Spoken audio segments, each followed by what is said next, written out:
Hi மக்களே, இன்றைக்கி தைப்பூசம். அதனால் நம்ம முருகருக்கு பொங்கல் வச்சு படைச்சிட்டு வீட்டில் சாமி கும்பிட்டுட்டு அதுக்கப்புறம் பக்கத்தில் உள்ள முருகர் கோயிலுக்கு எங்கேயாச்சும் போகலான்னு பார்த்தா அப்போ ஒரு சிவன் கோயில் இருந்தது. ஸோ அங்கே போகலான்னு சொல்லி கிளம்பி போயிட்டோம்.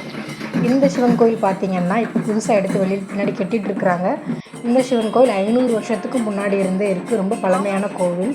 ஸோ உள்ளே தான் எல்லா சிலையுமே இங்கே இப்போதைக்கு மொத்தமாக தான் வச்சுருக்காங்க. பின்னாடி வேலைகள் நடந்துகிட்ருக்கு, கோவில் கட்டுற வேலை. நாங்கள் சாமி கும்பிட்டுட்டு வந்துட்டோம். இன்றைக்கி நைட்டு 8 மணிலேருந்து பௌர்ணமி ஸ்டார்ட் ஆகுது. ஸோ திருச்செந்தூரில் பார்த்திங்கன்னா இந்த மாதிரி கடற்கரையில் குழி தோண்டி ரெட்டை பதத்தில் விளக்கு போட்டிருப்பாங்க. 2, 6 அந்த மாதிரி நம்ம மனசில் என்ன நினச்சிருக்கோமோ அதை வேண்டிட்டு விளக்கு போட்டிருப்பாங்க. விளக்கு போட்டுட்டு நிறைய பேர் இன்றைக்கி கடற்கரையிலே தங்குவாங்க. தங்கிட்டு அடுத்த நாள் காலையில் தான் போவாங்க.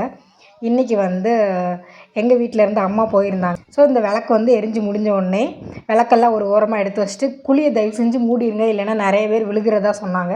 ஸோ முடிஞ்சிருங்க. அனைவருக்கும் முருகனின் அருள் கிடைக்கட்டும். பாய், நாளைக்கு பார்க்கலாம்.